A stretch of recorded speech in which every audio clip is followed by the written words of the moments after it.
Alors, deux types d'exercices aujourd'hui, à la fois des débats, tout simplement, une table ronde, dont la première sur l'éducation qui va démarrer immédiatement avec 4 invités. Je vais leur proposer de venir, mais ensuite nous aurons des exercices seuls en scène où un certain nombre d'experts, 5 experts ce matin, pendant un peu plus d'une dizaine de minutes, vont se livrer à une analyse ou un témoignage, une interpellation de la salle autour de leur spécialité, de leur vision de l'éducation, de la formation, de l'entreprise et de leur développement dans ce contexte, pour reprendre le titre, de la France qui vient.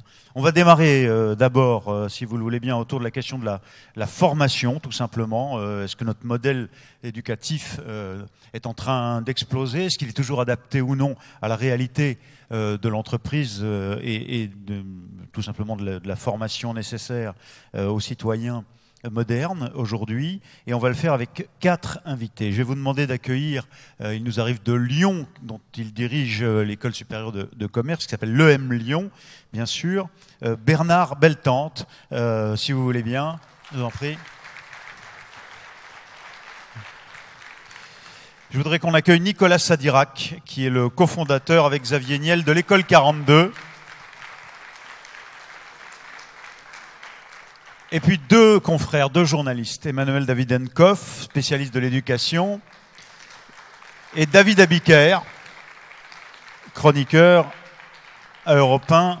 Je vais y revenir en détail. Vous transmettrez les micros parce qu'on n'en a pas tout à fait assez, et je vous en taxerai un tout à l'heure pour le donner à la salle et qu'on puisse avoir des échanges. Alors, nous avons donc 2 patrons d'école de nature assez différente, évidemment, de formation, on va y revenir, 2 journalistes, dont un spécialiste de l'éducation. Vous êtes directeur de la rédaction de l'Étudiant, chroniqueur à France Info. David Abiker, vous-même, vous êtes chroniqueur. C'est arrivé demain, c'est arrivé cette semaine, c'est sur Europe 1.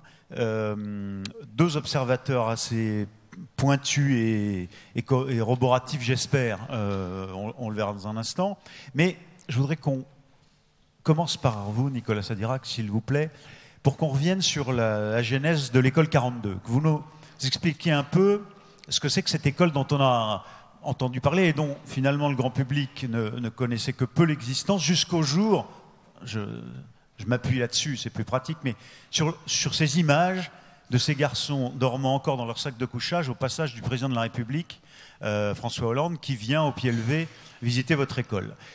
Aujourd'hui, c'est l'archétype de la modernité, nous dit-on, l'école 42. En tout cas, on le présente comme étant vraiment un projet adapté à une réalité qui est celle de l'explosion de nos modes de pensée ou de fonctionnement liés au numérique. Alors, on reprend en amont. Je voudrais revenir sur votre parcours personnel. Vous arrivez dans le monde de l'informatique alors qu'au départ, vous êtes physicien et matheux. Et puis, racontez-nous. Epitech, d'abord. Epitech, comment vous avez créé cette première école? En réalité, donc, j'ai fait des études de physique et dans un laboratoire de physique donc à Stanford, je suis confronté à l'informatique qui arrive, puisque à l'époque, il n'y en avait quasiment pas, et donc ça marchait assez mal. Et du coup, comme on en avait besoin, j'ai un peu mis les doigts dans le cambouis. Et puis finalement, j'ai fini par faire quasi plus que de l'informatique et plus du tout de physique. Et donc après, je suis parti travailler au Japon chez Sony, principalement donc, dans les matériaux, donc entre la partie technique et la partie électronique. Ouais. Et très rapidement, l'informatique a pris de nouveau le pas sur les choses. Donc je suis rentré en France avec la conviction qu'il fallait vraiment s'intéresser à cette histoire d'informatique. Et donc j'ai cherché un peu ce qui se faisait en France et je suis tombé sur Epita à l'époque, qui était une toute petite école, mais qui avait le gros avantage par rapport à tout ce que j'avais vu d'être très pratique. C'est-à-dire que la plupart des écoles étaient très théoriques en informatique. C'était quasiment la seule école où j'ai vu des ordinateurs avec des étudiants qui s'en servaient, quoi. Et donc j'ai essayé de travailler, de rentrer dans l'école avec une sorte de partenariat en leur disant moi je vous fais des cours de maths et de physique puisque je sais faire. En échange de quoi vous m'apprenez l'informatique. Et puis bon, ça a démarré comme ça. Et puis très vite, je me suis investi dans la pédagogie parce que j'y ai pris goût. Et donc l'Epita à l'époque n'était pas une école d'ingénieurs. À un moment donné, elle a décidé d'être une école d'ingénieurs pour des raisons stratégiques, essentiellement, je dirais, de positionnement commercial, hein, parce que c'est pour des valeurs. À ce moment-là, si vous voulez, on a vu arriver tout un tas de contraintes pédagogiques et opérationnelles qui nous ont paru, en fin de compte, contre-productives dans le fait de fabriquer des, entre guillemets, bons informaticiens. Ou en tout cas, des informaticiens qu'on fabriquait, que le marché absorbait de façon... était très demandeur. Donc, du coup... on a fait une sorte de schisme pédagogique, c'est-à-dire qu'il y a eu une séparation, et on a créé et fondé Epitech, qui est donc une école qui s'est faite pour se libérer des contraintes, je dirais, des systèmes d'accréditation qui, en fin de compte, normalisent le secteur. Ah, ça, c'est quand? Là, on est en 89. D'accord. Alors... 99, je ne 99, d'accord. Ça je passe tellement vite que... 10 ans. Alors... Epitech est créé, derrière comment ça fonctionne et comment on en vient à l'école 42. La rencontre avec Xavier Niel un jour. Bon, enfin, c'est plus compliqué que ça. Xavier Niel, ça fait 25 ans que je le connais pour d'autres raisons, notamment le fait d'avoir effectivement des anciens étudiants à la fois d'Epita et d'Epitech qui participent à Free depuis le début, et puis je le connais même depuis un peu avant. Donc on est en relation assez longue. Qu'est-ce qui fait que ça se déclenche? En fin de compte, c'est un problème assez récurrent avec Xavier. On a assez, de façon récurrente, discuté du fait pourquoi je ne trouve pas les gens dont j'ai besoin, comment je pourrais identifier les quelques personnes qui créent la valeur ajoutée. Chez Free, il faut comprendre qu'il y a très peu de gens dans la partie technique qui fabriquent beaucoup de valeur ajoutée. Donc il y a vraiment une spécificité de nature de gens. Et il se trouve qu'il y a eu un élément déclencheur, Xavier a recruté une jeune fille qui était passée à travers une formation qu'on a fait qui s'appelle la Web Academy, qui est une formation qui a été faite pour des jeunes qui ont décroché du système scolaire très jeune, hein, donc avant le bac, en général plutôt à 15 ans, la majorité décrochent en troisième. Hein. Donc on avait fait le pari de former ces gens-là avec des méthodes pédagogiques actives, autour de l'informatique, et donc on l'a fait pour à peu près une cinquantaine de jeunes la première année, puis maintenant on en forme. Ça, c'était la Web Academy d'Epitech avec lui, qui était avec Epitech, et donc on a fabriqué une jeune, on a formé une jeune fille qui s'est retrouvée chez Free et s'est retrouvée à être particulièrement performante chez Free, et elle fait partie assez rapidement de l'équipe entre guillemets stratégique développement, c'est-à-dire ceux qui fabriquent des nouveaux produits ou voient qui les inventent. Et rapidement, Xavier lui demande d'où tu viens, parce que lui, il cherche son travail, c'est de chercher les talents pour fabriquer de la valeur ajoutée. Et elle lui répond, il y a 2 ans, je vendais des hamsters. Elle était vendeuse de hamsters chez Animalis. Ouais. Et Xavier m'appelle en disant, c'est quoi ce bordel, Nicolas? Je trouve pas les gens. Voilà, je n'arrive pas à trouver les talents. Je passe un temps dingue à recruter. J'en trouve 1 ou 2 tous les 2-3 ans. Et les gens qui ont du talent, parce qu'elle a du talent, puisqu'elle l'a démontré, ils vendent des hamsters au lieu de faire des freebox. Et qu'est-ce qui tourne à l'envers? Pourquoi ça déconne? Voilà, donc on s'est rencontrés, on en a discuté. Il me dit, faut faire l'école pour me fabriquer 50 talents. Je lui dis, ça marche pas comme ça, Xavier, parce que si on savait les reconnaître avant, il n'y aurait pas besoin de trucs. Donc il faut fabriquer tout un écosystème autour. Et puis voilà, on a démarré 42. Donc vous vous êtes dit, à partir de ce paradoxe qui est que pourtant énormément d'entreprises cherchent des informaticiens adaptés, c'est pas le cas, alors que par ailleurs il y a pas mal de jeunes qui sortent d'école qui eux-mêmes ne trouvent pas de travail parce qu'ils sont peut-être pas, ils correspondent pas exactement. Enfin, là il y a un paradoxe considérable. Il y a un écart assez différent entre ceux qu'on forme, ceux qu'attendent les entreprises et la capacité qu'on a, et le fait qu'on a à côté de ça des gens qu'on ne forme pas qui ont la capacité à faire ce dont on a besoin. Voilà alors, un peu le schéma global de la situation. Alors, fort de ça et de la réussite de la jeune fille au hamster, dont j'oublie le prénom, je ne sais pas si vous l'avez dit. Jamila, ouais. Jamila, fort de la réussite de Jamila, repérée par Xavier Niel dans son entreprise, Free, il en veut d'autres comme ça, avec ce brio. Vous vous dites, on fait quoi? Comment on fonctionne? Qu'est-ce qu'il y a de particulier? Comment fonctionne l'école 42? Alors déjà, une petite réflexion, c'est pas Xavier qui en veut d'autres, c'est pas un problème c'est plus général. On a besoin de gens comme ça pour faire avancer l'écosystème des startups et des entreprises innovantes en France. Donc après, le mode de fonctionnement de 42, c'est un peu le même d'ailleurs que chez Epitech. Le principe est assez simple, c'est qu'on n'est pas, dans notre point de vue, on n'est plus du tout dans un système de transmission de connaissances. C'est-à-dire que les étudiants n'ont plus besoin d'apprendre des choses. La connaissance, elle est en accès sur le net. Elle est accessible et en plus, elle est à jour. C'est-à-dire que quand vous apprenez des connaissances à un instant T. Nous, dans notre métier, ça change tous les 6 mois. Donc, si vous apprenez un truc, il faut quasiment désapprendre tous les 6 mois, ce qui est finalement un problème. Donc, il faut changer de processus, changer de paradigme. Il faut avoir des gens qui sont capables de trouver ce dont ils ont besoin au moment où ils en ont besoin, de le mettre en œuvre et de le mettre au service d'un problème. Chez vous, on n'apprend plus les nouveaux langages informatiques. Voilà, chacun doit se débrouiller pour l'apprendre lui-même. À 42, il y a 0 cours. Donc il n'y a pas de cours, il n'y a pas de prof. Donc c'est aussi simple que ça. Il n'y a pas de cours, il n'y a pas de prof. Il n'y a pas de cours, il n'y a pas de prof. Il y a 0 enseignement. C'est-à-dire on fait 0 transmission de connaissances. Ce qu'on fait, c'est du développement personnel où on apprend aux gens à travailler ensemble, à chercher de l'info, à l'agréger autour d'un problème et de l'amener à un résultat. Pour nous, en fin de compte... Mais comment vous faites? Comment vous les recrutez en amont, les sélectionnez?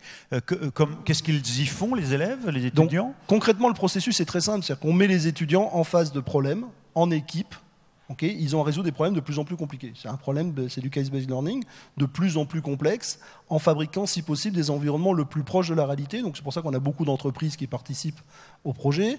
On met nos étudiants le plus possible en contact avec des étudiants d'autres écoles, parce que le fait de l'informaticien, son rôle, c'est pas de travailler avec des informaticiens, c'est de travailler avec des gens qui ont des problèmes autres à résoudre. C'est le but. Donc on les mélange avec des artistes, on les mélange avec des étudiants d'HEC avec qui on a un très gros partenariat, on les mélange avec des gens de l'Institut Pasteur. Enfin, on mélange le plus possible avec des étudiants d'autres natures pour qu'ils apprennent à collaborer et à co-inventer. Vous les recrutez comment? Il faut des diplômes? Quel titre Alors, pour entrer? On recrute sans aucun diplôme, sans aucune contrainte. Ils ont des tests en ligne. On a eu cette année un peu plus de 80 000 candidats. On en prend 1000. Donc on a un process qui est en ligne, qui était globalement des tests cognitifs de base. Puis après, on les sélectionne sur ce qu'on appelle, nous, la piscine. C'est-à-dire qu'on les reçoit 4 semaines chez nous. Et pendant 4 semaines, ils vont être 24-24 sur des exercices extrêmement basiques qui vont les obliger à travailler en équipe, à collaborer, à mettre en place des stratégies, à en changer parce qu'on... Ça, c'est le concours d'entrée en quelque sorte. C'est le concours d'entrée, c'est la phase de sélection qui dure 4 semaines. On fait ça 3 fois d'affilée pour garder un tiers à chaque fois, pour garder à la fin entre 800 et 1000 étudiants. D'accord. Voilà, et alors, ils sont dans l'école et ils y vivent même complètement.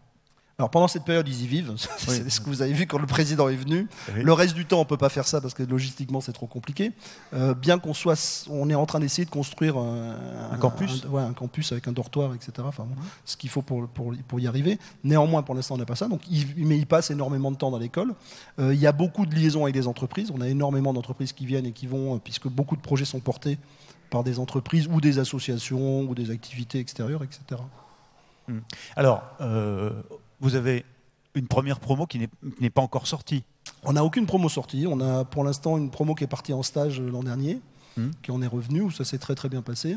Et on a déjà à peu près 45 à 50% des étudiants qui sont dans des CDI avec des boîtes pendant la scolarité, quoi. Oui, parce que votre problème, c'est pas tellement de garantir que ces étudiants trouvent un emploi. Oui, c'est ça aussi, mais... Non, il n'y a pas d'inquiétude sur les emplois. On est sûr qu'ils trouveront tous un emploi. La question, c'est plus l'enjeu, combien vont créer des entreprises, comment ces entreprises vont marcher, qu'est-ce qu'elles vont créer comme activité et comme emploi elles-mêmes. On n'est pas du tout dans une question de recherche d'emploi.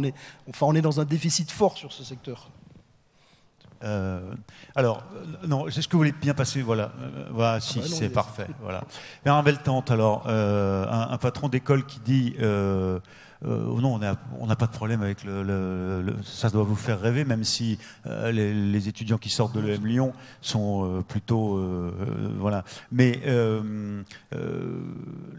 on a là un système qui répond peut-être déjà à une des problématiques, une des questions que vous avez posées, et notamment dans ce livre, Dernière frontière avec le monde, vous essayez de revisiter dans un entretien avec Christian Bogos votre vision de l'éducation, et vous dites que cette notion d'apprendre des connaissances stricto sensu, mais en se gavant quasiment, c'est totalement dépassé, et qu'aujourd'hui, en effet, on a tout sur le net, ou en tout cas, on a une capacité d'aller chercher la connaissance, et qu'il faut penser l'éducation autrement. En quoi est-ce que finalement il y a une corrélation entre vos deux démarches, si c'est le cas, et quel est le point clé pour vous de votre vision de l'éducation, le pivot essentiel? Tout d'abord, par rapport à l'expérience École 42, je la regarde avec beaucoup d'intérêt parce qu'il est toujours extrêmement vivifiant dans une industrie de voir arriver des nouveaux et qui changent les codes. Et comme ils ont des étudiants, comme ces étudiants ont des jobs et que ça crée de l'entreprise, on regarde avec beaucoup d'intérêt. On regarde avec beaucoup d'intérêt parce que également, nous sommes un certain nombre aujourd'hui à dire, le système éducatif, pas simplement en France d'ailleurs, mais le système éducatif tel qu'il est totalement remis en cause. Il est remis en cause parce que nous avons la disparition d'un certain nombre de frontières qui aujourd'hui nous obligent à revoir nos méthodes pédagogiques, nos méthodes d'employabilité, nos méthodes de diffusion. L'explosion des frontières que nous avons, ben, évidemment, il y a le numérique, et comme le disait mon voisin tout à l'heure, tout est disponible aujourd'hui sur le net.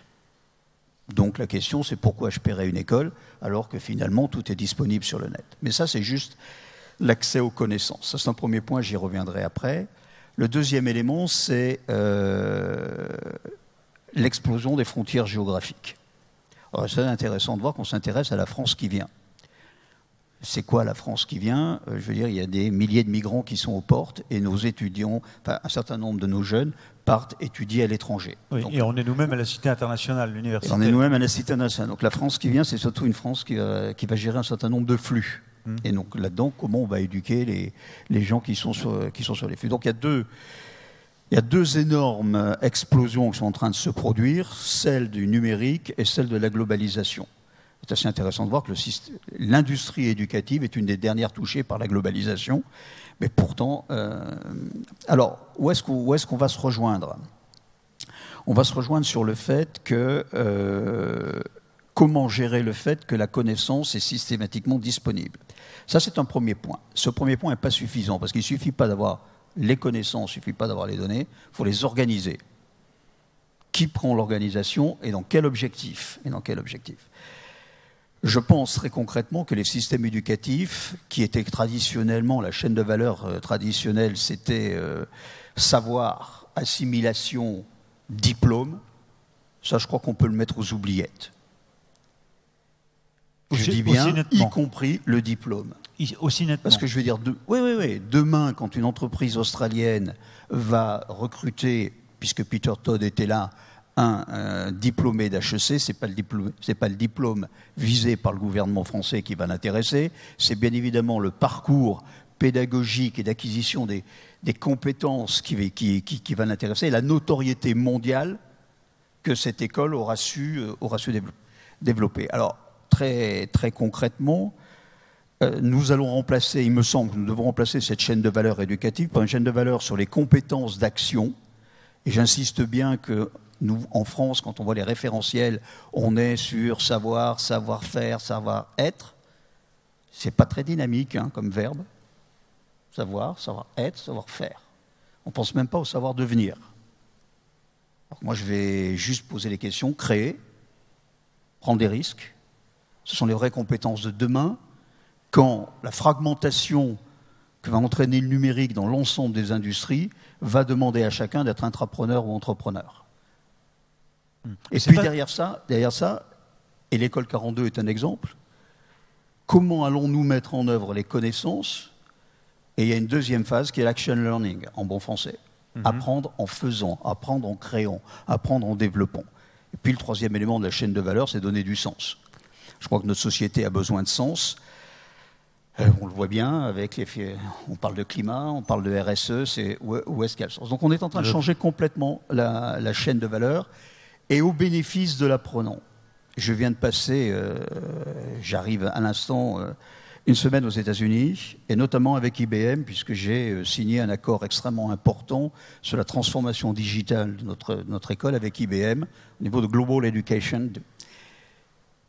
L'avenir de la personnalisation de l'éducation, c'est d'une part, c'est les learning machines, c'est les machines qui produisent de l'apprentissage, des machines apprenantes, les algorithmes.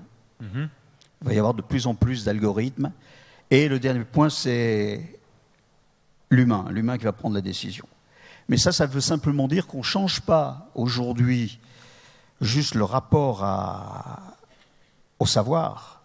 On change complètement les modalités d'enseignement. Jusqu'à présent, on forme nos étudiants à raisonner sous équation avec contrainte. Quand vous regardez comment fonctionne l'intelligence artificielle, quand vous regardez les méthodes pédagogiques qui sont utilisées dans l'action learning, on n'est absolument pas sur cette linéarité-là. On fonctionne en fonction de ce que nous apprennent les neurosciences, par occurrence, par vraisemblance, par test. On est donc dans une période où on est en train de redéfinir totalement l'organisation de l'éducation. Un exemple, un seul pour conclure cette première intervention, et je passe la parole à Emmanuel Davidenkoff, mais un exemple de ce qui change dans les méthodes d'organisation, d'apprentissage, telles que vous les pratiquez, Lyon ou HEC aujourd'hui, on regarde ce que vous venez de nous dire. Alors, je vais parler en fonction de Lyon, c'est-à-dire qu'aujourd'hui, toute la pédagogie que nous mettons en place, c'est basé sur l'action, c'est-à-dire que quel que soit le programme dans lequel un participant va rentrer, il faut qu'il ait un projet d'entreprise ou son propre projet. Et à partir de là, la première étape, c'est pas d'aller chercher un savoir statique, académique en silo. La première étape, c'est de reconnaître toute l'information, tout le savoir qui est disponible. Et là, il faut travailler avec des machines d'intelligence artificielle de manière à aller très très vite pour trouver l'information et les occurrences qu'il y a entre les différents types d'informations. Merci. Emmanuel Davidenkoff, on est au cœur de ce que vous avez voulu décrire dans cet ouvrage, Le tsunami numérique, publié chez Stock. Toute petite parenthèse de méthode, c'est très très sonore ici, et si vous pouviez couper vos sonneries de portable ou de tablette, s'il vous plaît, ce serait formidable. Oui, Emmanuel, donc je reviens à vous, directeur de la rédaction de l'Étudiant, je le disais tout à l'heure, le chroniqueur spécialiste d'éducation à France Info. Ce tsunami numérique, c'est un peu ce qu'a commencé à développer Bernard Beltante. C'est ce que Bernard Beltante et Nicolas Sadirac ont formidablement bien développé, et je ne vais pas essayer de redire en moins bien ce qu'ils ont extrêmement bien dit. Moi, j'ai juste une question et un problème à partir de tout ça. Dans des écoles comme l'EM Lyon, pour rentrer dans le programme Grande École, il faut être passé par une classe préparatoire. Quelle est la note moyenne au bac de vos étudiants ? M'obligez pas à chercher, parce qu'on les publie dans l'Étudiant, on fait des palmarès, hein, je le sais, parce que quand ils sont pas bien classés, ils râlent. Donc, de mémoire, c'est que ça doit être, vous recrutez à 16, non, ou un truc comme ça. Oui. Ouais. Non, mais vous ne demandez pas pardon. Non. Vous allez me voir venir. Et vous le savez, Bernard, on se connaît un petit peu. Je suis entièrement d'accord avec votre analyse. C'est pas le débat. Vous savez très bien ce que je veux dire. On a un système éducatif. Vous voulez dire quoi ? Parce que nous, on ne sait pas. C'est pas un débat entre happy few, hein. C'est un débat avec les gens qui sont là et ceux qui nous regardent sur Internet aussi. Vous voulez dire quoi ? C'est quoi le problème ? Ce qu'on vient d'entendre depuis le début, c'est que s'annonce un monde dans lequel l'intelligence artificielle va prendre le pas, et il y a on le sait depuis 1997 et depuis que Deep Blue, l'ordinateur d'IBM, avait battu Kasparov, au grand jeu qui consiste à engranger de la connaissance, à la retraiter, y compris en résolvant des problématiques extrêmement complexes. C'est pas facile, les échecs. On le sait, l'ordinateur est meilleur que l'être humain. The Economist avait titré à l'époque « Si votre métier ressemble au métier de joueur d'échecs, changez de métier ». Ouais. C'était en 97. Et c'est ça que ça voulait dire. Ça voulait dire si votre compétence de base est une compétence qui a trait à l'acquisition de connaissances, à leur mémorisation, à votre capacité à organiser ces connaissances et à les recracher dans des situations, y compris dans des situations complexes, demain, vous avez perdu. IBM a un peu arrêté de jouer aux échecs parce que ça les ennuyait, ils gagnaient à tous les coups, on peut les comprendre, mais ils ont continué à travailler sur l'intelligence artificielle. Maintenant, ils ont notamment le programme Watson, qui est un programme assez extraordinaire qu'ils ont testé dans Jeopardy, qui est un jeu télévisé, dans lequel on doit deviner quelle était la question à partir de la réponse. C'est pas simple quand même. Bon, vous voyez ce que je veux dire, voilà. La machine a explosé des êtres humains à ce petit jeu-là. Tout ça pour dire que moi, je suis d'accord sur le constat à la fois de cette évolution qui va impacter tous les métiers et du fait que le système éducatif dans son ensemble, si elle veut doter les jeunes des compétences qui permettront tout simplement de trouver du travail dans 10 ou 15 ans, doit effectivement se détacher un petit peu, mettre le curseur ailleurs, entre la partie acquisition de connaissances, soumission à l'autorité et recrachage, pour aller vers tous les mots qui ont été prononcés et que je ne vais pas intégralement redire, l'action learning, la créativité, la capacité à coopérer, apprendre en mode essai-erreur, etc. Ce que je dis simplement, c'est que la structure, dans le supérieur, ça va bien. Je veux dire, vous pouvez aller dans des écoles comme 42, comme l'EM Lyon, vous êtes heureux comme tout, c'est formidable. Et vous y trouverez de la diversité pédagogique. Ce que je dis simplement, c'est qu'est-ce qui se passe avant ? Ouais. Où est-ce qu'on trouve dans le système éducatif de l'école qui travaille, qui valorise essais-erreurs, la créativité, la coopération, qui ne vous met pas en compétition les uns avec les autres en vous notant de matière hystérique au dixième de point près, qui fait une place au corps, hein, parce qu'on est aussi des corps quand même. Ça vous dit rien? Ça s'appelle l'école maternelle. On passe 3 ans à dire aux enfants, il ne faut pas vous taper dessus, il faut faire des choses ensemble, on va créer ensemble, et puis on va apprendre, on va commencer à apprendre à lire, écrire, compter, il y a les fondamentaux. Et puis ensuite, vous entrez en primaire, puis au collège, puis au lycée, et ça va être une vaste entreprise de désapprentissage de toutes ces choses-là. Essayez de trouver un collège dans ce pays au conseil de classe, quand le prof de musique, le prof de techno, le prof d'art plastique et le prof de sport se mettent d'accord pour dire qu'un gamin a un potentiel extraordinaire et qu'il faut le mettre dans une seconde d'un grand lycée parisien, vous me le présenterez. Enfin, c'est le prof de maths après, qui, en général, en même temps, après, il devient marchand de hamsters et ça fait des gens formidables. Bon, quand même qu'il y a un problème. Et pourquoi ce système perdure? Ce système perdure parce qu'en France, il y a tout le poids historique de la méritocratie républicaine qui veut qu'au sommet de la pyramide se trouve le modèle pédagogique des classes préparatoires aux grandes écoles, au sein desquelles les écoles les plus recherchées en France, et l'EM Lyon fait partie des écoles les plus recherchées en France, avec HEC qui organise cette journée, recrute l'essentiel des candidats au programme grandes écoles. Donc moi, ma question, elle est comment on débloque cette situation-là et comment on construit une France qui vient, et j'en termine là, comment on construit une France qui vient. Je ne dis pas du tout qu'il faut supprimer les prépas, et encore moins les grandes écoles. Hein. C'est une question de curseur, et c'est une question de diversité. C'est une question de vivier, c'est de ne pas mettre tous les gens dans le même sac. Comment on fait une France qui vient, qui ne soit pas juste une France qui vient pour les 10 ou 15% de meilleurs élèves de ce pays, mais une France qui vient pour toute la jeunesse, y compris la jeunesse qui ne colle pas avec ce modèle-là, une France qui vient pour toute la jeunesse, et qu'on n'ait pas une France qui vient et un monde qui vient avec une petite élite adaptable, mobile, créative, capable de penser en mode design thinking, formée à l'action learning, capable d'innover, qui se fichera royalement d'ailleurs que des Amazon ou autres fassent des contrats précaires à l'heure, ou etc., parce que le rapport de force sera en leur faveur.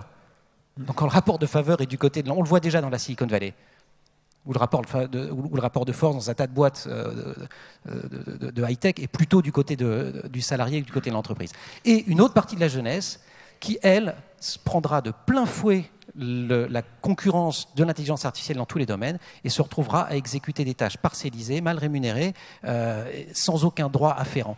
Si vous voulez, c'est ça ma question, c'est comment on boucle cette boucle-là et comment on dénoue ce qui se passe avant d'arriver dans de belles écoles comme les vôtres et une fois qu'on est sorti de maternelle. Ça fait un sacré boulot. Et quand vous voyez les communiqués en ce moment, pour le simple fait d'introduire un tout petit peu d'interdisciplinarité au collège, tout petit peu, qui est d'ailleurs pas de l'interdisciplinarité. Qui en plus on est à peine. Je suis tout à fait d'accord. Enfin, c'est rien que le mot qui fait bondir. Voilà. Alors, vous voyez le boulot.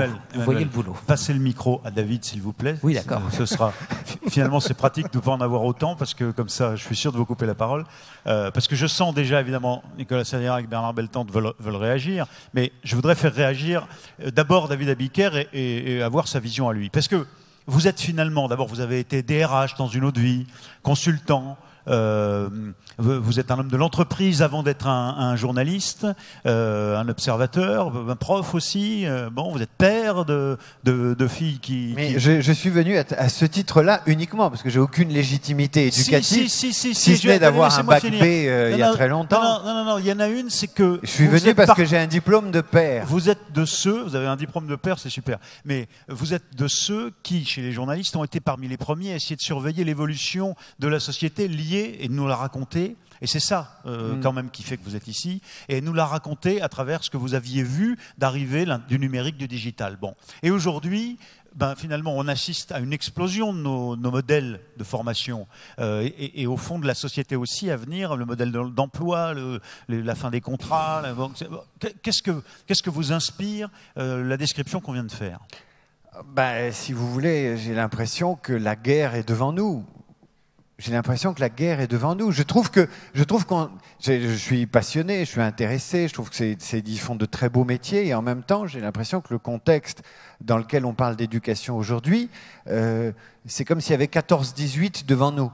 La cité universitaire a été créée après 14-18 avec un immense projet pédagogique et altruiste. Et de plus en plus, quand on entend parler d'éducation en France, c'est pour dire ouh là là, si on change pas très vite, ça va être la catastrophe. Si on n'est pas concurrentiel, ça va être la catastrophe. Si on ne s'adapte pas après-demain, après-après-demain, on sera tous morts, etc. Bon. Je m'interroge d'abord sur un pays où la réflexion sur l'éducation n'est pas plus centrée vers le plaisir, c'est-à-dire le plaisir d'apprendre, le plaisir de partager. J'ai l'impression aussi que les valeurs de marché s'immiscent très tôt, de plus en plus tôt, dans les discussions et les colloques sur l'éducation, comme si finalement l'éducation n'avait plus vocation aujourd'hui qu'à alimenter un marché du travail.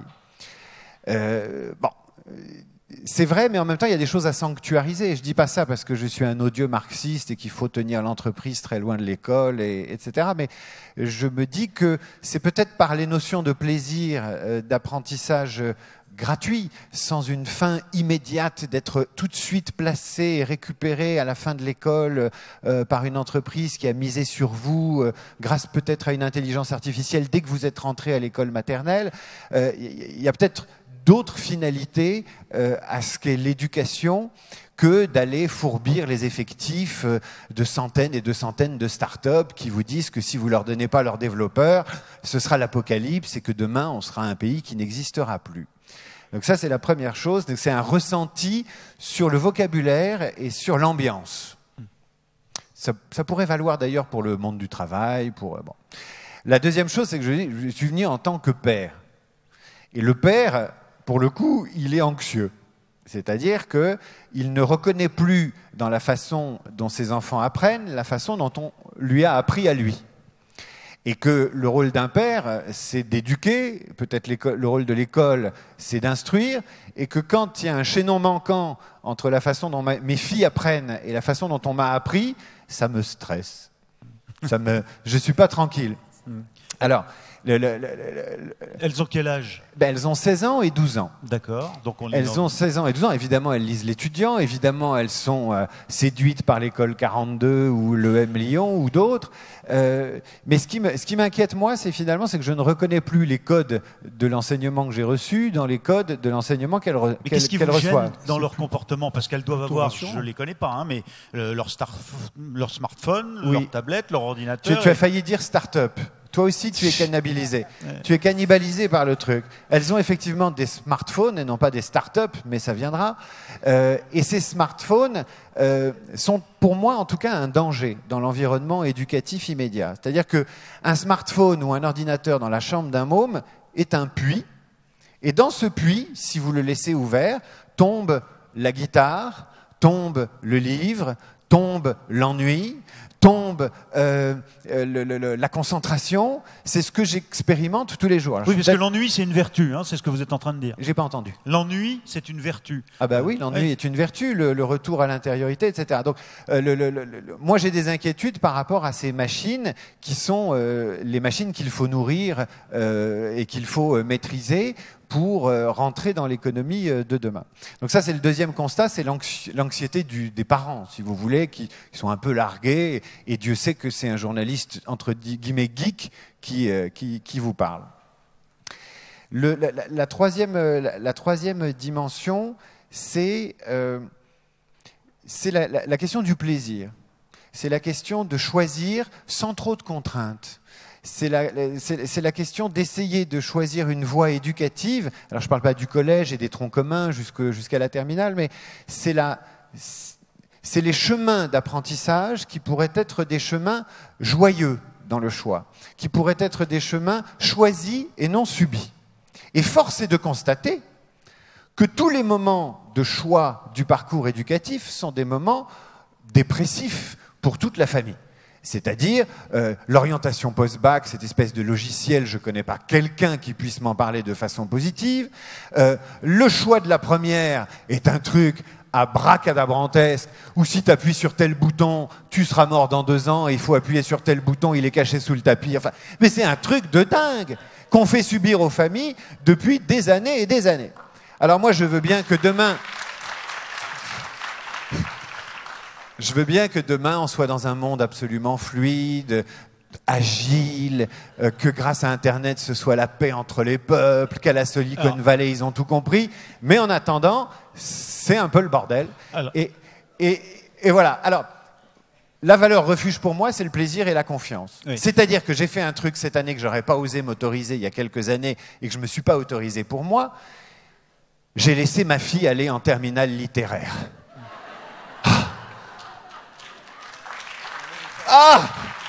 Non mais, je veux dire, quand vous êtes allé en S, que vous êtes allé en prépa HEC, que vous avez raté d'ailleurs et que vous êtes allé faire du littéraire derrière, et que vous vous dites, va ma fille, va en première L, va faire spécialisation art, vraiment, elle est dans la première des intermittents du spectacle, c'est l'horreur.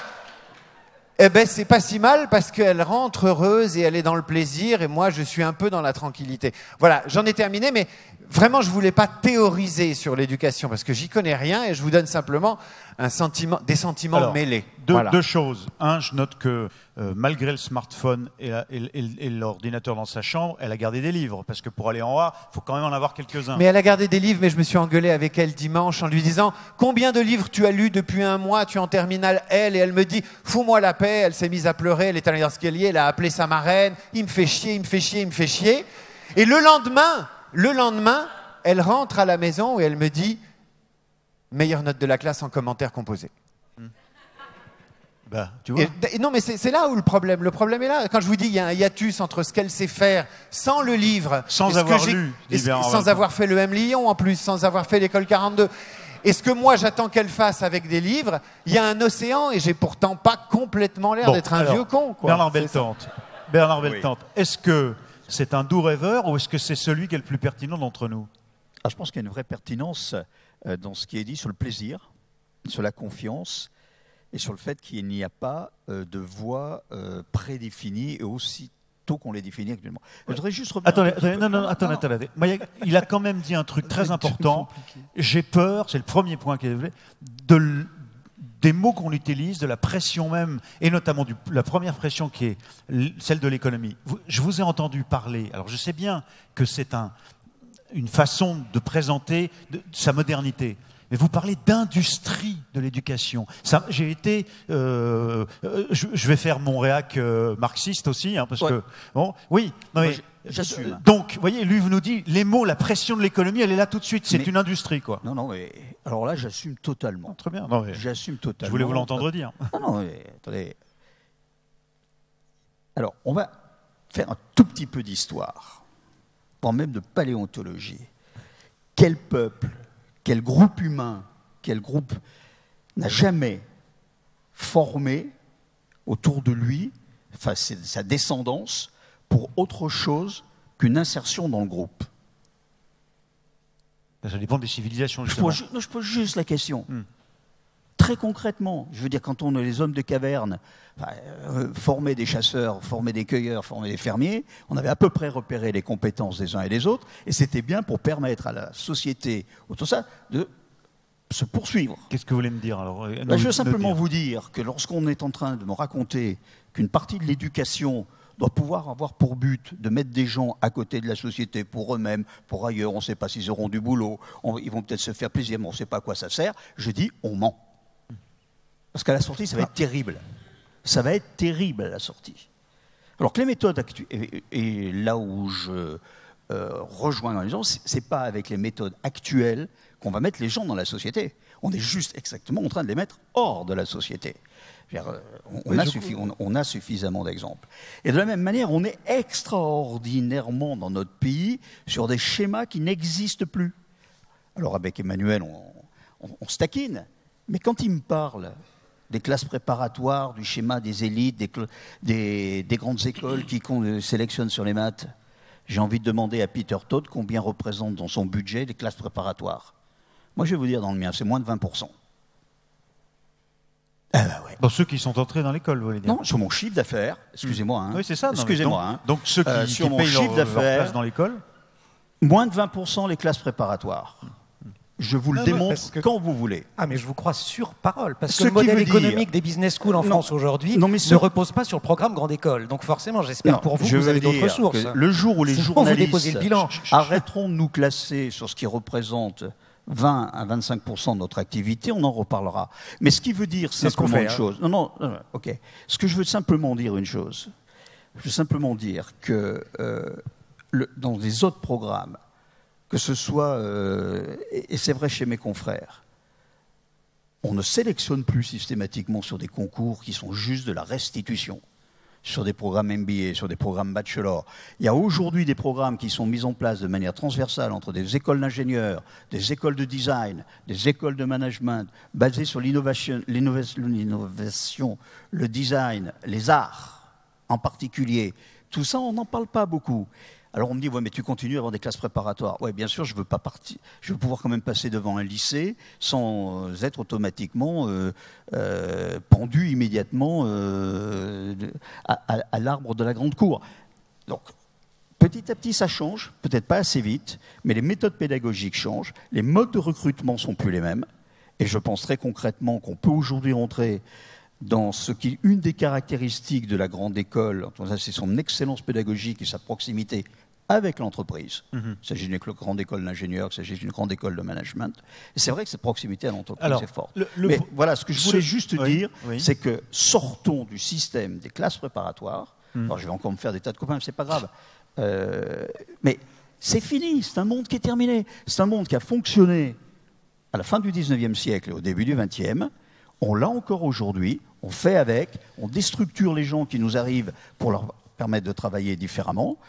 On le fait, on l'affirme et osons le dire. Alors, ce qui me frappe, alors même si votre métier, si ce que vous faites à l'école 42, Nicolas Sadirac, c'est de former des informaticiens, certes, c'est très spécifique, il n'empêche que cette idée selon laquelle vous ne demandez aucun diplôme à l'entrée, aucun niveau spécifique. Vous testez les gens sur leur capacité pendant ces 3 semaines, 4 semaines, à s'adapter à ce que vous allez ensuite à être capable d'entrer dans le groupe et être capable de s'adapter à ce que vous allez leur demander comme type d'exercice, qui c'est un niveau minimum, mais en effet, ils peuvent avoir été vendeuses de hamster juste avant.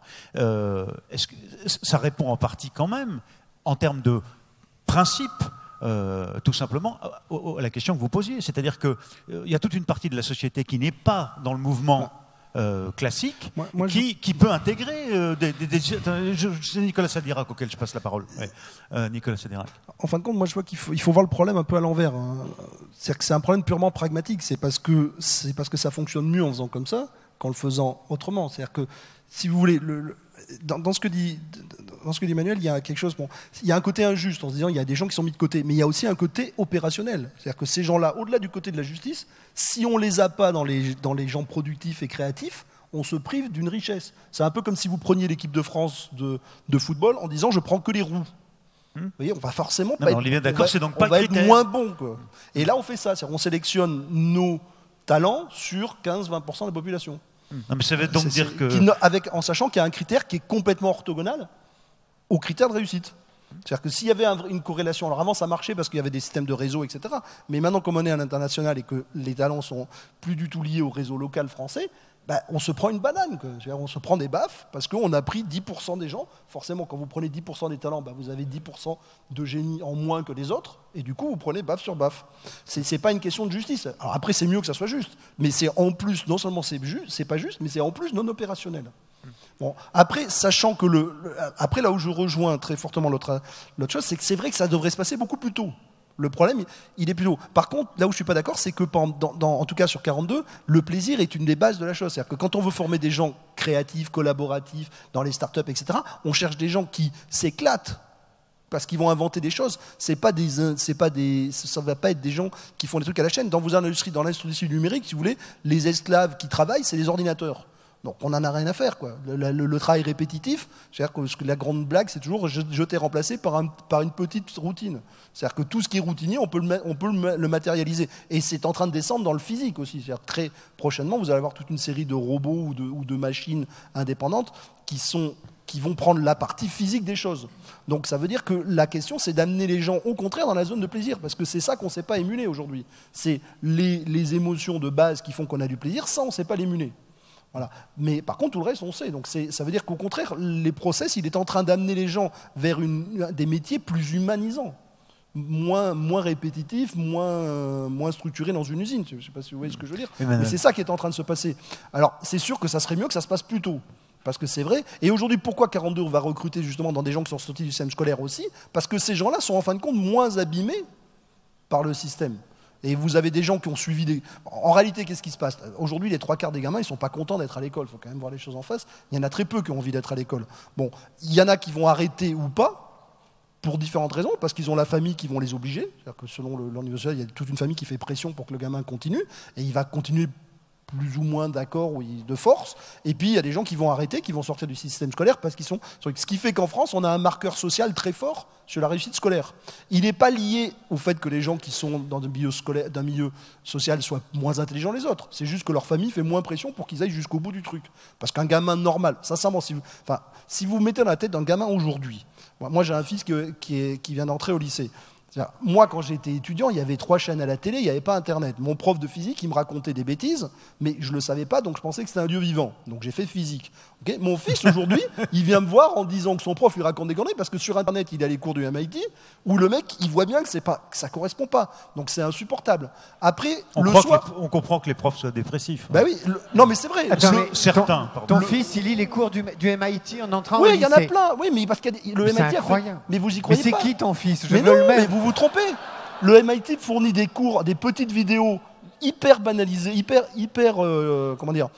didactiques et simples sur pratiquement tous les sujets. Et en plus, maintenant, ils les font en français, donc résultat de l'opération. Et après, deuxième truc, le soir, ils rentrent à la maison, ils jouent à Warcraft, ils sont 300, en autocratie, ils se tapent des trucs hyper compliqués, où ils mettent de la politique et tout. Il va au lycée, il lui faut 6 mois pour un rendez-vous avec son pion. Quoi. Je veux dire, il le fout à attendre devant une porte. Non mais comment il peut vivre? Comment il peut supporter? Si ta fille avait lu Chateaubriand tout de suite sur Internet, voilà, au moment où il l'écriait, ce serait réglé. Quoi. Je peux raconter un truc, c'est-à-dire que moi qui suis... Vous savez, quand je rentre chez moi et que je les vois avec une machine entre les mains, je les soupçonne. Si je rentrais chez moi et qu'elles avaient un livre entre les mains et le smartphone coincé au milieu des 2 pages, je verrais du feu. Ils font des coques. L'année dernière, je rentre... Gallimard va elle était sur YouTube, et je lui dis mais qu'est-ce que tu fais encore sur Internet? Elle me dit mais non, je regarde Le Bourgeois gentilhomme. Ben oui. Jean Piat, 1977. Mais je lui dis mais lis-le. Elle me dit non, je préfère le regarder, c'est plus sympa, il y a les costumes, il y a Jean Piat, il était beau. C'était fait pour ça d'ailleurs, c'était fait pour un spectacle. Eh ben elle a eu 17 à l'interrogation derrière. Voilà. Et en plus... le problème c'est quelle place nous les vieux on laisse au livre dans ce bordel là. À la société du livre, à la civilisation du livre. Alors attends, cette question est très importante. Moi, je voudrais savoir ce que tous les deux vous dites là-dessus. C'est-à-dire, est-ce que c'est une fausse question ou est-ce qu'il est encore important? Parce que ceux qui viennent à l'école 42 ou chez vous, à l'EM Lyon, dans les 2 cas, est-ce que simplement à un moment donné, ils ont été peut-être réorientés, ils sont sortis, mais tous ont quand même une base dans le système français, qui est lié aussi à l'écrit, évidemment, et au livre en particulier. Est-ce que ça, c'est une question qui est erronée? Parce que de toute façon, la place de l'écrit n'a jamais été aussi importante, parce qu'on ne peut pas travailler sur Internet sans l'écrit. Donc déjà, tout le monde écrit. Et plus, au niveau mondial, on n'a jamais autant écrit et on n'a jamais autant lu. Maintenant, c'est la forme. Nous, on n'a pas de bibliothèque. Par contre, on a un partenariat avec je ne sais plus qui, là, qui fait des trucs. Ils ont accès à tous les ouvrages du monde sur tous les sujets. L'important, c'est que vous ayez le partenariat. Mais ils lisent plus pareil. Non, mais ils s'en servent. C'est-à-dire qu'ils lisent plus pareil. Quand ils cherchent quelque chose, ils vont utiliser un agent de recherche qui va leur chercher toutes les références sur le sujet et qui va en plus faire les corrélations. Aujourd'hui, ils vont leur faire des thèmes et après, ils vont aller explorer les trucs. Mais pour ça, il faut avoir sensibilisé dès le début, entre 0 et 3 ans, à l'idée même de l'écrit et des mots. Ah, mais il faut savoir lire, c'est sûr. Je ne veux pas dire qu'il faut arrêter l'école. Il faut savoir lire. Il faut savoir lire. Bernard Beltante. Il faut avoir les interfaces, etc. Moi, je sais que j'ai déjà perdu comme futur client les filles de David Abiker, mais parce que je vais lui dire, nous n'avons plus du tout de bibliothèque, mais fini. Absolument plus un livre. Dans les espaces de c'est sérieux, c'est sérieux ou c'est une boutade? Ah non, c'est pas une boutade, c'est extrêmement sérieux. Waouh, j'ai des copains C'est extrêmement sérieux, et je vais vous expliquer pourquoi. Bibliothécaires, là Eh bien, on les a fait évoluer et on les a accompagnés pour plus de raisons. D'abord parce que la bibliothèque telle qu'elle est organisée, avec des rayonnages, Les classements, d'abord, c'est un merveilleux endroit où les livres sont orphelins, où on se précipite à 50 dès qu'un prof a demandé de lire un livre, vous n'avez pas les 50 exemplaires. Et surtout, c'est organisé dans une méthode où les parallèles ne se croisent jamais. Alors les bibliothécaires me disent heureusement que nos étagères ne se croisent pas, sans ça les bouquins se casseraient la gueule. Ouais, j'aime bien ce pragmatisme, sauf qu'aujourd'hui, les informations se cognent les unes aux autres, le chaos est en permanence là. Et ce qui est important, c'est que quand un étudiant, un apprenant, quel que soit son âge, entre d'une manière ou d'une autre sur un livre, sur quelqu'un qui a écrit, à ce moment-là, il puisse voir ce qu'est la réalité tous les jours dans le monde, qui est en train de lire le même ouvrage au même moment, les mêmes pages. Vous pouvez cliquer, entrer en contact avec cette personne, discuter. La presse envoie pousse des informations sur ce qui est en train d'être lu. C'est-à-dire que vous avez non seulement l'accès à la connaissance, quand vous voulez, où vous le voulez, de manière permanente. Juste une question. Pourquoi vous avez fait ça, qui est en papier, qui est là, qu'on a? Pourquoi vous avez fait ça? Je vous signale qu'il est... Non, mais pourquoi vous avez fait ça? Expliquez-nous. On a fait un ouvrage qui est d'abord essentiellement diffusé sur le numérique. La plus grande lecture et les plus grands concepts que j'ai et les plus grands échanges que j'ai, c'est à partir d'Amazon. Parce que c'est sur Amazon que j'en ai vendu le plus et c'est sur Amazon que j'ai eu le plus de discours, à partir d'Amazon. Donc on est resté sur cette matérialisation. Et moi, le livre, j'aime bien. Hein. Moi, je mets un budget à l'entrée de notre grande bibliothèque numérique pour acheter des beaux livres, des livres d'art. Alors, ça m'intéresse. Attendez. Non, à ce stade, il nous reste 10 minutes. Hein, je voudrais me tourner vers Twitter, savoir s'il y a eu des tweets qu'on pourrait diffuser. Voilà. Mais ce serait bien qu'on les voie à l'écran ici aussi, si c'est possible. Le débat avec écoute pour avancer ensemble dans l'évolution permanente de nos modèles. Est-ce qu'on peut les voir sur le grand écran ou pas? Est-ce que c'est possible pour que toute la salle puisse en profiter ou pas? Première question. Deuxièmement, non, je peux pas avec des petits signes d'en haut. Non, c'est pas possible, me dit-on. C'est compliqué. Alors, je vais essayer de les lire ici.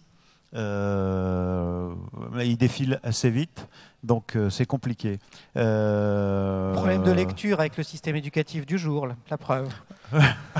Si tu veux. Enfin, j'assume ça aussi, parce que c'est compliqué. Vous voyez, juste une chose. Aujourd'hui, quand on accueille un groupe d'étudiants, je leur demande comme ça, qui a éteint son téléphone? 90% des gens disent, on a éteint le téléphone. Je dis, ouvrez le téléphone et posez des questions par votre téléphone. Là, les gens ne posent pas de questions.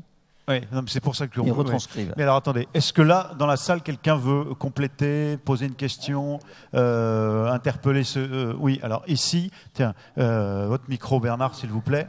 Voilà, merci. Court, présentez-vous d'un mot, s'il vous plaît, et puis allez-y, je vous en prie. Oui, bonjour, je suis Alain Carnevez, je suis photographe de métier, sinon je suis aussi engagé dans le milieu associatif. Alors j'ai juste 4 points que j'ai notés, ça va être rapide. Le collège a changé quand même, je voudrais le dire, le lycée aussi. Et je crois qu'aujourd'hui, moi, ce que je ressens, Paris intramuros, en tant qu'habitant, c'est que les enseignants ont en fait plus de capacité à accompagner les rêves des jeunes que les parents. Voilà, ça c'est une première remarque, c'est-à-dire que les plus réacs de tous, c'est pas les profs, c'est les parents. Moi, je le vois aux réunions parents-élèves, c'est une catastrophe. Point 2. Aujourd'hui, pour un jeune, c'est quoi réussir sa vie? C'est une question qui leur est ouverte. Moi, je n'ai pas leur réponse. Faire de la valeur ajoutée, c'est un thème qui a été évoqué rapidement. S'engouffrer 15 heures par jour devant un ordinateur. Remplir des stades de foot en jouant à League of Legends. Je veux dire, les rêves, là aussi, sont multiples. Est-ce que, dans quelle mesure on est en capacité de les accompagner? Alors, le point 3, c'est une remarque. Les jeunes, aujourd'hui, se vivent comme dotés d'un revenu universel, à charge pour nous, parents, de le fournir. Voilà, c'est juste un constat dans lequel on s'engouffre. Et ensuite, j'ai bien aimé effectivement le propos qui était du monsieur de l'EM Lyon. Reproduire la société, c'est effectivement un des rares buts que l'on ait. Mais aujourd'hui, c'est faire société sur quel territoire? En France, on n'a pas de plan fibre au niveau du territoire. C'est quand même une interrogation. Et aussi, quelque part, on vit pour des milieux urbains. Et le dernier point, c'est effectivement sortir de la dualité platonicienne corps-esprit. Voilà. Merci. Est-ce qu'il y a une autre... Alors, mademoiselle ici, je vous en prie. Monsieur ensuite. Faites court, s'il vous plaît, parce qu'on a Allez-y. Bonjour, je vais faire très court. Merci beaucoup. Je voulais savoir parmi... donc, vous êtes étudiante, vous êtes... Non, je suis journaliste au magazine Elle, sur un programme qui s'appelle Elle Active. Et je voulais savoir donc, vous allez voir le lien avec la question, parmi les profils qui viennent demain, il y aura des garçons, puis il y aura des filles. À l'école 42, je voulais savoir comment vous... Est-ce que c'était un critère, quoi? Dilier, alors non, sans doute que ce n'est pas un critère, parce qu'il n'y en a encore pas assez des filles à l'école 42, donc comment faire pour les attirer chez vous? Et puis, voilà, petite remarque, du coup, il n'y en a pas beaucoup des filles non plus sur la table ronde. Ouais,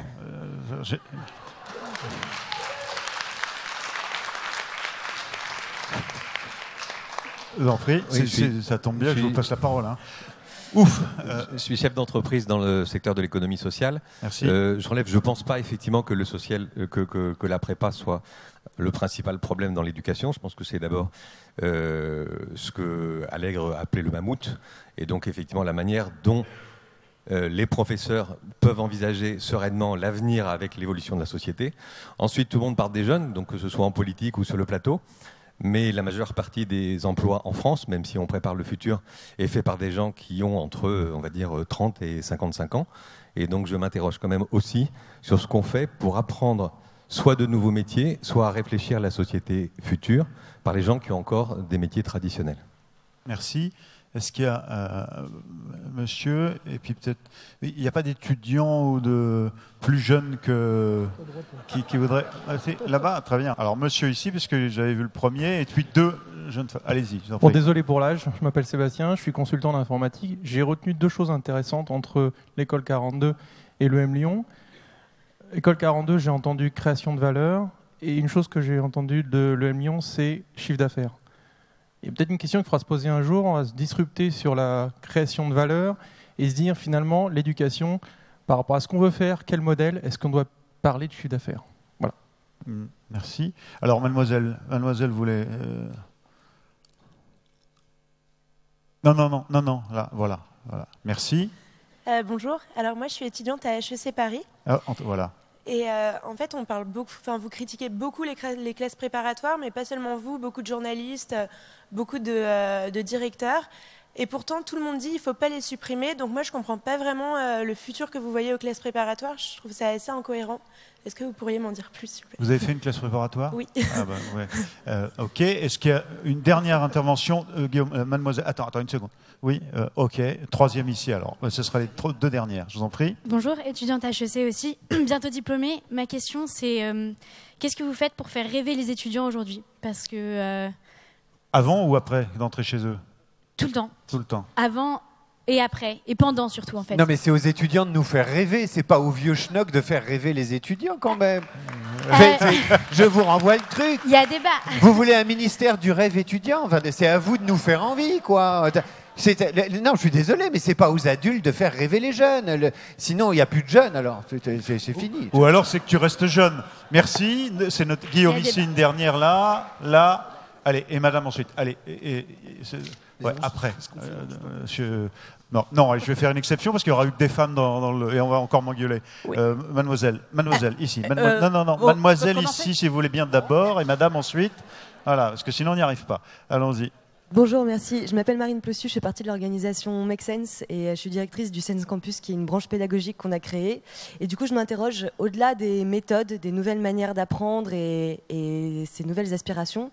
Selon vous, c'est quoi, et ça rejoint la question de mademoiselle, c'est quoi les nouvelles aspirations, ce qui fait rêver, ce qui donne envie d'apprendre avec des anciennes, des nouvelles ou des futures méthodes d'apprentissage? Merci beaucoup, madame. Et le jeune homme là-bas, et ce sera la dernière intervention avant les réponses. Oui, moi je crois que vous êtes un peu Pouvez-vous vous présenter, pardon, s'il vous plaît? Oui, alors moi je suis responsable d'une start-up qui essaye de faire la nique à Apple.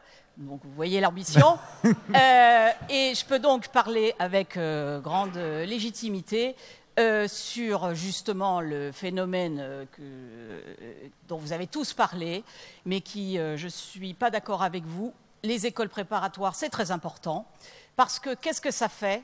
Ça donne la grande mécanique, la grande logique de l'organisation de la société française, et elle empêche, c'est cette grande logique qui empêche la possibilité de créativité, de rêve, de tout ce que vous dites, c'est-à-dire que c'est un formatage profond sur ce que doit être une société, sur comment elle marche. Et je vais vous dire, moi, en tant que start-upper qui ne venait pas de ce milieu, je n'ai jamais trouvé les financements qui m'auraient permis de monter... Enfin si, en fait, j'ai tout construit. Mais je l'ai fait contre le système français, et notamment tout ce qu'on raconte sur J'ai pas compris, vous êtes favorable aux classes préparatoires ou pas? Je ne suis pas favorable au modèle, parce que ça imbibe toute la société française. Ça la normalise sur une forme qui n'est pas efficace. Et ça l'empêche surtout d'être créative. D'accord. On ne peut pas faire des créations Donc vous allez dans avec le sens... ce système-là. Je vous réponds très précisément. Non, je n'ai pas David. prononcé le mot de classe préparatoire dans c'est mon pas vous intervention. Exactement. Dernière question. Non, Ah bon, le jeune homme là-bas voilà, qui a levé la main avec le bandeau jaune, s'il te plaît, merci. Monsieur, présentez-vous simplement d'un mot. Non, ce sera la dernière parce qu'on n'a plus le temps. Bonjour, je m'appelle Laurent Bindel, je suis d'Orienta, le premier tiers-lieu de l'orientation. Et ma question, c'était, on parle beaucoup de pédagogie, beaucoup de programmes. Et donc moi, ma question, c'est plutôt comment vous montrez l'inspiration des métiers, de ce qui va venir. Et quelle est, très brièvement, des astuces que vous pouvez donner aux personnes au niveau de l'orientation dans le sens... quel est votre conseil qui cherchent encore?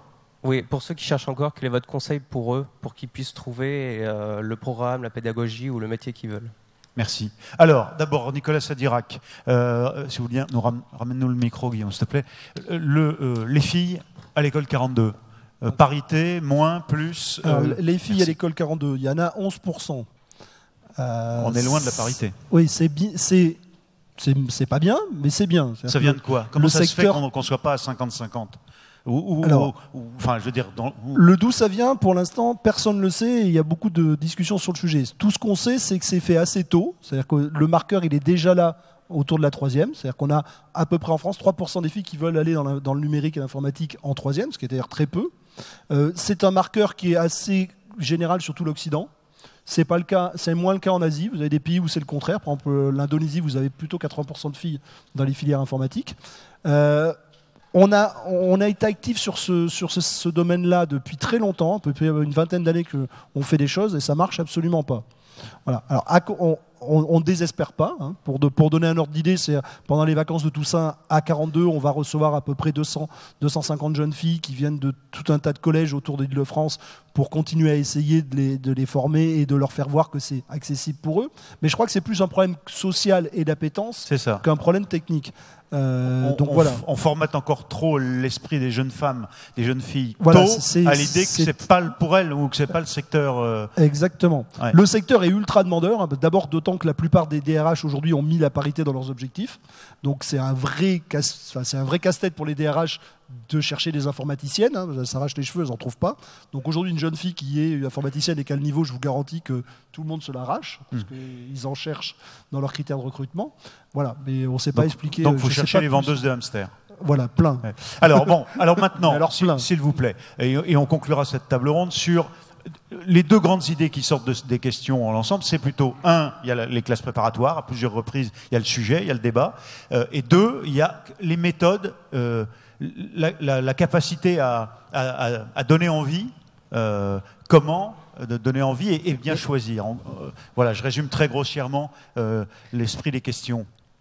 Emmanuel, dans ce que vous avez entendu. Moi, je n'ai pas dit qu'il fallait supprimer les classes prépa pour deux raisons. La première, c'est qu'elles ont une telle influence sur l'ensemble du système éducatif avant qu'elles stressent David Abiker. Et comme ça, sa fille, elle lit l'étudiant. Donc ça casse mon business s'il n'y a plus les classes prépa. C'est-à-dire que s'il n'y a plus de compétition, je suis mal. Bon, au-delà de la boutade, je suis évidemment pas contre les classes prépa, ça forme des jeunes absolument formidables. Parce que les compétences et les connaissances et la capacité de travail et tout ce qui va être acquis pour entrer et pour sortir de classe prépa, c'est précieux et c'est précieux pour un pays. Je dis simplement, il n'est pas raisonnable qu'une filière qui privilégie une forme d'engagement, une forme d'intelligence, une forme d'accès à la connaissance pèse à ce point sur l'ensemble du système et qu'on soit dans un distillat qui fait que tout le système, et ce n'est pas de votre faute, Bravo d'avoir fait des prépas. Je ne suis pas pour la suppression des classes prépa. Voilà, c'est pas de votre faute. Je dis juste, ce qui me semble problématique, c'est le poids que cela représente pour l'ensemble du système. Et je vous donne juste une anecdote. À chaque fois que je vais dans un lycée professionnel, les jeunes qui rentrent dans des lycées professionnels, souvent, ils ont un vécu un peu chaotique scolaire avant. Voilà. À chaque fois, et vous pouvez faire le test, que je rentre dans un lycée pro, que je rencontre des jeunes qui sont d'excellents élèves de ce lycée pro, je leur dis, finalement, t'es bon à l'école. Ils disent, ah non, moi, j'ai jamais été bon à l'école. Mais si, regarde, tu vas avoir ton bac pro avec mention, t'es bon à l'école. Ah, mais c'est pas pareil. Mais si, je te jure, il y a écrit lycée sur la porte. Non, c'est pas pareil. C'est-à-dire que c'est ce poids-là, et c'est pas de votre faute. C'est simplement dans les représentations, le poids de la filière scientifique, le poids du baccalauréat général, le poids d'une modalité d'accès à la connaissance. Or, tout ce qu'ils ont dit, et je termine là-dessus parce que ça va répondre en même temps à la question de l'orientation, or tout ce qu'ils vous ont montré, c'est qu'aujourd'hui, et moi c'est ce en quoi je crois profondément, il faut une diversité. Il faut une diversité d'approche pédagogique, il faut une diversité de... Emmanuel, juste une chose. Mon souvenir, c'est que c'est un inspecteur profondément monarchiste, c'est un inspecteur général de l'éducation sous Napoléon III qui repère un petit Jean du côté de Toulouse, un peu plus loin, un petit Jean Jaurès, fils d'agriculteur, et qui dit celui-là, il a tellement de talent qu'il faut le sortir de là et il l'amène à Toulouse, il va faire sa classe prépa. Mais il y en a combien?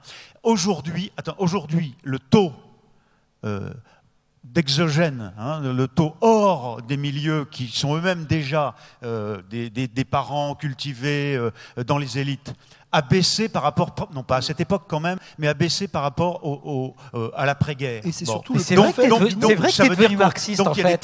Non, ça veut dire que les classes prépa, en effet, fabriquent, si j'ose dire, j'aime pas ce terme, mais amènent des jeunes à être formidablement compétents à la sortie, mais la société française ne donne plus la capacité d'aller les chercher dans toute la société. Donc c'est ça que je veux. Donc les classes prépa fabriquent des gens formidables, seulement plus personne n'est honte que ceux qui sont les enfants de ceux qui y étaient déjà. Raison pour laquelle, mais franchement, je ne te connaissais pas si marxiste, raison pour laquelle... C'est pas marxiste, c'est une réalité sociologique. Je suis pragmatique, moi. Je suis inspecteur monarchiste de Napoléon III. Je veux des gens Jaurès partout. Raison pour laquelle il faut de la diversité. Raison pour laquelle... Mais comment on fait? C'est ça la question. Un repère qui écrase tous les autres et qui est le repère à la fois en termes de programme, de type d'intelligence et d'engagement au travail, qui est le repère de la classe prépa, qui domine l'ensemble du système et que le reste du système, c'est comme un grand distillat, on considère que le reste se fait par défaut, ça ne marche pas. Parce qu'aujourd'hui, ton inspecteur monarchiste, il est là. C'est lui qui va chercher la vendeuse de hamster et qui te la sort. Ça devrait peut-être être la référence à Jean nationale. Jaurès ne me plaît pas, Bernard Belletin. Je rigole. Emmanuel, si le problème n'était que là, dans les classes prépa, il y aurait des représentants de toute la société. Si c'était juste un type d'intelligence, une façon de travailler, il y aurait tout le monde. C'est ça. Donc il y a autre chose. Attends, Nicolas, il y a bien autre chose qui fait qu'aujourd'hui, il y a une surprotection de la société. C'est-à-dire que la société s'est organisée pour protéger ses classes et pour faire en sorte que les gens qui étaient dirigeants restent dirigeants. Mais c'est pas le type d'intelligence. Non, c'est pas une question de marxisme, c'est une question opérationnelle. C'est-à-dire que moi, j'ai pas du tout de vision politique de rien. Je ne suis pas du tout politisé. Je dis juste qu'on a fait un système qui est fait pour protéger dans un système fermé une classe par rapport aux autres, ce qui peut être un objectif de la société, une stabilité, ça fonctionne. Si ce n'est que maintenant le système il est ouvert. Du moment qu'il est ouvert, on amène en haut les mauvaises compétences. Enfin, des compétences plus faibles que celles qu'on aurait si on s'occupait de tout le monde. C'est pas une question de savoir si c'est juste ou pas. Ça marche pas en plus. Ça serait juste et ça marcherait. Ça serait injuste et ça marcherait. À la rigueur, ça pourrait se défendre. Mais là, c'est injuste et ça marche pas. Bernard Belletante. Alors moi, je suis... Vous aurez le mot de la fin? Peut-être pas le mot de la fin, mais estomaqué. On a tous été en train de dire il y a des changements profonds qui sont en train de se mettre en place. On en discute de manière intéressante, amusante par moment. Et on revient sur la classe préparatoire. Mais arrêtons avec les classes préparatoires. C'est 30 000 étudiants au maximum. Il y en a combien de... arrêtons. Et je viens de dire que dans nos écoles, ça représente 20% de l'activité. Donc on prend... Ce n'est qu'un secteur. Le seul problème, c'est qu'il y a des tas de gens qui pensent qu'il y a d'avenir pour leurs enfants que dans les classes préparatoires. Et là, les parents sont parfois beaucoup plus réactionnaires que comme c'était dit. Arrêtons, il y a des tas d'autres systèmes. Nos écoles, aujourd'hui, ont 80% de leur activité avec des gens qui ne sont pas dans les classes préparatoires. Alors, il faut quand même le savoir. Maintenant, je pose aussi la question, les classes préparatoires, c'est pas bien, mais quid des facs de sociologie ? quid des facs de psychologie, quid des gens qui balancent en permanence des chômeurs sur le marché. Alors, On n'en a pas parlé aujourd'hui. Juste une question. Le mot que vous diriez, simplement, très court et on finit là, le mot que vous diriez à ceux qui vous posent la question, aidez-moi à me déterminer, à choisir. Je suis un peu perdu, première notamment, mais pas uniquement. Vous dites quoi, Bernard Beltante? Soyez vous-même. Oui, je vais dire à peu près la même chose. Fais ce qui te fait plaisir. Enfin, je pense que plus que jamais, le fait d'être en phase de ce qu'on aime permet de réussir. C'est-à-dire que beaucoup plus que jamais dans le passé. David, tu veux rajouter quelque chose? Pardon. Oui, Emmanuel. La tête dans les pieds sur terre, la tête dans les étoiles. Moi, j'ai pas de mot de la fin, mais quand même, je voulais vous lire un truc très court d'André Honorat, qui est un des fondateurs de la Cité universitaire en 1936. Voilà ce qu'il dit. Le lieu où nous nous trouvons. En 1936, il y a la crise, les socialistes sont au pouvoir, on est entre deux guerres, enfin c'est une période compliquée quand même. Hein.